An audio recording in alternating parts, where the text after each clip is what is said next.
my brother, comrade in arms, founder, Jan Suraj Party, திரு பிரசாந்த் கிஷோர் அவர்கள் இன்னைக்கு நம்மளுடைய இந்த தமிழக வெற்றி கழகத்தினுடைய 2ஆம் ஆண்டு துவக்க விழாவிற்கு சிறப்பு விருந்தினராக கலந்துக்கிட்டு பேசியது மிக்க மிக்க மகிழ்ச்சி. அவருக்கு என்னுடைய மனமார்ந்த நன்றியை தெரிவிச்சுக்கிறேன். We are an emerging primary political force in Tamil Nadu politics with a firm commitment to create history in the upcoming 2026 assembly elections of Tamil Nadu, like 1967 and 1977 assembly elections of our state. Without compromising our party's ideological principles at any cost, I am here to collaborate and work with you towards upholding the secular and democratic ideals in TN and beyond. என் நெஞ்சில் குடியிருக்கும்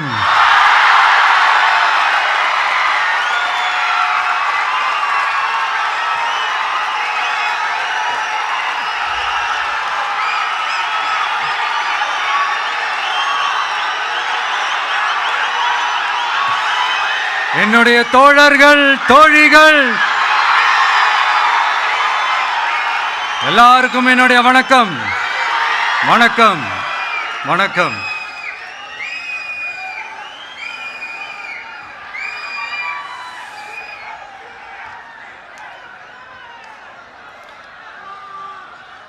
இந்த அரசியல்னாலே வேற level தான்ல.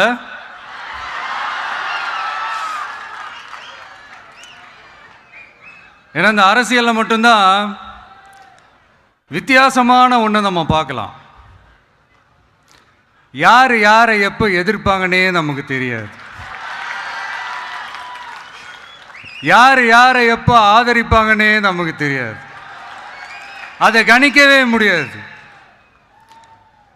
அதனால தான் இந்த அரசியலில் மட்டும் முன்னாடியெல்லாம் சொல்லி நம்ம கேள்விப்பட்டிருப்போம், நிரந்தர நண்பனும் நிரந்தர எதிரியும் இல்லைன்னு சொல்லுவாங்க.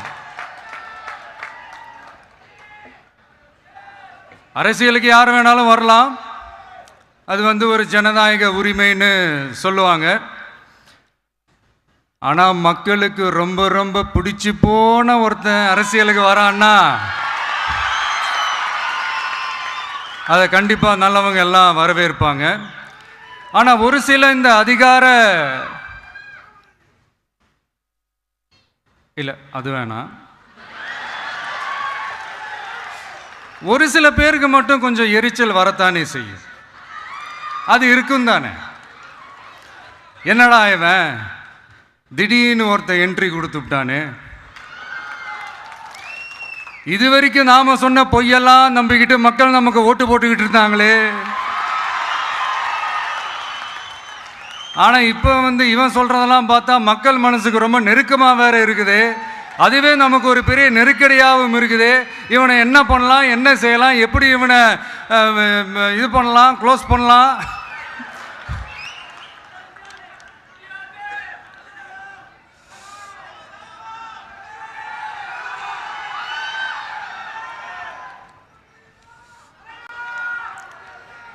எப்படி இவனை க்ளோஸ் பண்ணலாம், ஒரு கன்ஃபியூஷன் ஒன்று வரும். அந்த கன்ஃபியூஷனில் கத்துறதா கதறதா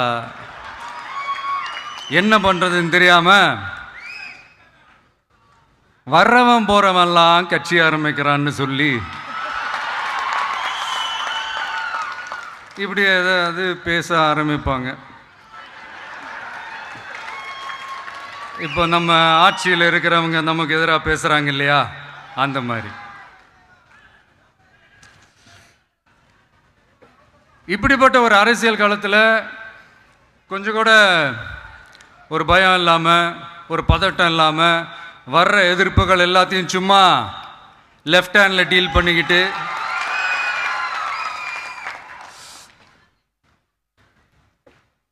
இதோ நம்மளுடைய தமிழக வெற்றி கழகம் முதலாவது ஆண்டை கடந்து இப்போ 2வது ஆண்டில் அடி எடுத்து வைக்கிறோம். இந்த ஒரு காலகட்டம் தான் மிக முக்கியமான ஒரு காலகட்டம். ஏன்னா ஒரு அரசியல் கட்சிக்கு ஒரு பெரிய பலமே அந்த கட்சியினுடைய கட்டமைப்பு தான். அதுதான் அந்த கட்சியினுடைய ஒரு வேறு மாதிரி, ஒரு அடிப்படை பலமே அதுதான். ஒரு ஆலமரம் மாதிரி ஒரு கட்சி ஒன்று வளரணும்னா அதுக்கான அந்த வேர்களும் விழுதுகளும் ஸ்ட்ராங்காக இருக்கணும் இல்லையா? அப்படி தான் நம்மளுடைய இந்த அமைப்பை பலப்படுத்துகிற ஒரு வேலையை தான் இப்போ நம்ம செஞ்சுக்கிட்டு இருக்கிறோம். தமிழ்நாடு முழுக்க மாவட்ட நிர்வாகிகள் எல்லாரையும் தேர்ந்தெடுத்து அறிவிச்சிட்ருக்கிறோம். இந்த நேரத்தில் நம்ம மேலே ஒரு கம்ப்ளைண்ட், அது என்னென்னா, அதுதான் எனக்கும் புரியல. நம்மளுடைய மாவட்ட நிர்வாகிகள் எல்லாருமே வெறும் இளைஞர்களாகவே இருக்கிறாங்களாம். ஏன் இருந்தா என்ன?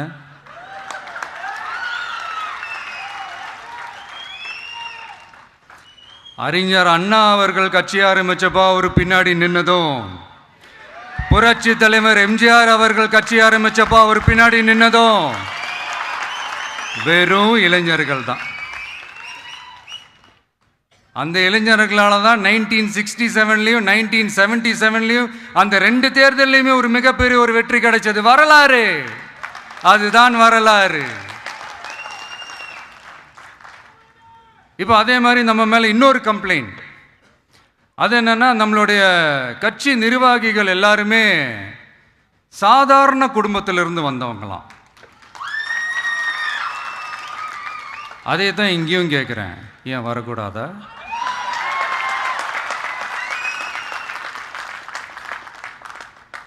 சாதாரண குடும்பத்திலேருந்து வந்தவங்க தான் பெருசு பெருசாக சாதிச்சிருக்கிறாங்க. இன்னும் சொல்ல போனா நம்மளுடைய கட்சி எளிய மக்களுக்கான கட்சி தானே. அப்படி இருக்கும்போது நம்மளுடைய கட்சி நிர்வாகிகளும் எளிய குடும்பத்தை சேர்ந்தவங்களா தான் இருப்பாங்க. நம்மளுடைய கட்சி ஒன்றும் பண்ணையாறுகளுக்கான கட்சி கிடையாதுல்ல.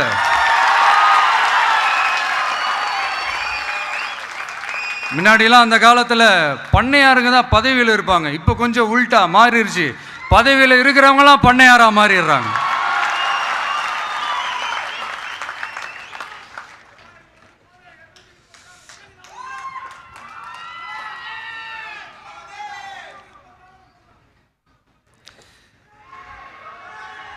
மக்களுடைய நலனை பற்றியோ, நாட்டோட நலனை பற்றியோ, வளர்ச்சிகளை பற்றியோ எதை பற்றியும் கவலைப்படாமல் பணம் பணம் பணம், எந்தெந்த வழிகளில் எந்தெந்த ரூட்லலாம், இப்படிப்பட்ட இந்த மைண்ட் செட் உள்ள இந்த பண்ணையார்களை அரசியலை விட்டே அகற்றுவது தான் நம்மளுடைய முதல் வேலை.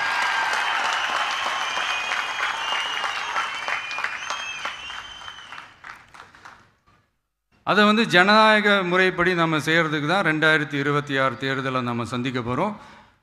அந்த தேர்தலை சந்திக்க ரொம்ப ரொம்ப முக்கியமான விஷயம் பூத் லெவல் ஏஜென்ட்ஸ், BLA அப்படின்னு சொல்லுவாங்க. அது ரொம்ப ரொம்ப முக்கியம். ஏன்னா நீங்கள் பார்த்தீங்கன்னா தமிழ்நாட்டில் அந்த பெரிய பெரிய கட்சிகளுக்கு தான் அந்த BLAலாம் ரொம்ப ஸ்ட்ராங்காக இருக்கும்னு சொல்லுவாங்க. ஒரு அப்ராக்சிமேட்டாக ஒரு 69,000 பூத்ஸ் இருக்குது. அது எல்லாத்துக்குமே பூத் ஏஜென்ட்ஸாக நம்மளுடைய கட்சி தோழர்களை தான் நியமிக்க போகிறோம். கூடிய சீக்கிரமே பூத் கமிட்டி மாநாடுன்னு ஒன்று நடத்த போகிறோம். அன்னைக்கு தெரியும் தமிழக வெற்றி கழகம் எந்த ஒரு பெரிய கட்சிக்கும் கொஞ்சம் கூட சளைச்சதில்லைன்னு. அன்னைக்கு தெரியும் தமிழக வெற்றி கழகம் தமிழ்நாட்டில் முதல் சக்தியா, முதன்மை சக்தியா, பவர்ஃபுல்லாக இருக்குதுன்னு அன்னைக்கு ப்ரூவ் ஆகும். இப்போ புதுசாக ஒரு பிரச்சனை ஒன்று கிளப்பி விட்டுட்டு இருக்கிறாங்க, மும்மொழி கொள்கை.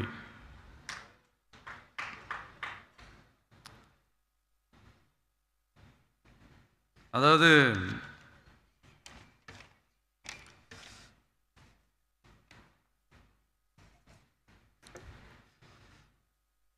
இதை இங்கே செயல்படுத்தலைன்னா இந்த கல்விக்கான நிதியை நம்மளுடைய மாநில அரசுக்கு கொடுக்க மாட்டாங்களாம். இந்த எல்கேஜி யூகேஜி பசங்க சண்டை போட்டுப்பாங்க தெரியுமா, அந்த மாதிரி கொடுக்க வேண்டியது அவங்களோட கடமை, இங்கே இவங்க வாங்க வேண்டியது இவங்களுடைய உரிமை. ஆனால் இவங்க 2 பேரும் இங்கே எவ்வளோ சீரியஸாக ஒரு பிரச்சனை ஓடிக்கிட்டு இருக்கு. இவங்க 2 பேரும் அதாங்க நம்ம ஃபாசிசமும் நம்ம பாயாசமும், அதான் நம்ம அரசியல் இனிமையும் கொள்கை இனிமையும். 2 பேரும் என்ன பண்ணுறாங்கன்னா 2 பேரும் பேசி வச்சுக்கிட்டு இந்த செட்டிங்லாம் பண்ணி வச்சுக்கிட்டு மாற்றி மாற்றி சோஷியல் மீடியாவில் ஹேஷ்டாக் போட்டு விளையாட்டுருக்குறாங்க.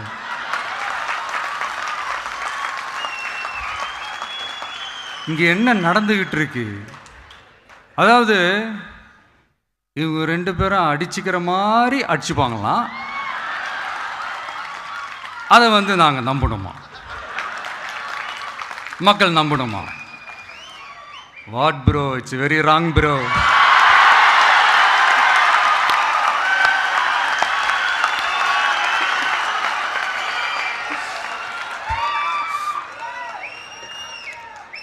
இதுக்கு நடுவில் நம்ம பசங்க உள்ள பூந்து அங்க ஒரு சம்பவம் ஒன்று பண்ணிட்டு டக்குன்னு வெளியே வந்துடுறது. டிவி கே ஃபார் டிஎன் அப்படின்னு சொல்லி. யார் சார் நீங்களா, எங்க சார் இருக்கிறீங்க? ஸ்லீப்பர் செல்ஸ் மாதிரி.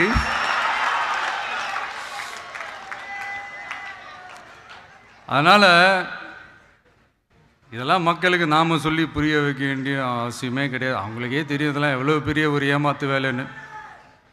நம்ம ஊர் சுயமரியாதை ஊர். நாம் எல்லாரையும் மதிப்போம், ஆனால் சுயமரியாதையை மட்டும் யாருக்காகவும் எதுக்காகவும் விட்டு கொடுக்க மாட்டோம். நாம் எல்லா மொழிகளையும் மதிப்போம், அதில் மாற்றுக்கிறதே கிடையாது. தனிப்பட்ட முறையில் யார் வேணாலும் எந்த ஸ்கூலில் வேணாலும் படிக்கலாங்க. உனக்கு எந்த மொழி வேணுமோ, எப்போ கற்றுக்கணுமோ, உனக்கு எப்போ தோணுதோ கற்றுக்கலாம். அதெல்லாம் அவங்கவுங்களுடைய தனிப்பட்ட ஒரு உரிமை. ஆனால் கூட்டாட்சி தத்துவத்தை மீறி மாநில தன்னாட்சி உரிமைக்கு எதிராக ஒரு மாநில அரசின் மொழி கொள்கையை, கல்வி கொள்கையை கேள்விக்குறியாக்கி வேறு ஒரு மொழியை வலுக்கட்டாயமாக திணிச்சா, அதுவும் அரசியல் ரீதியாக திணிச்சா எப்படி ப்ரோ?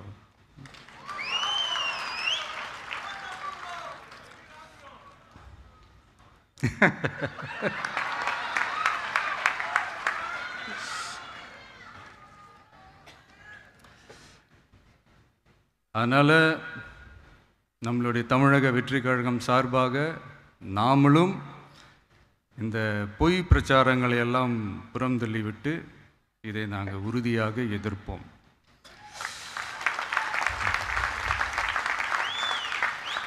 கான்ஃபிடென்ட்டாக இருங்க, நல்லதே நடக்கும், வெற்றி நிச்சயம்.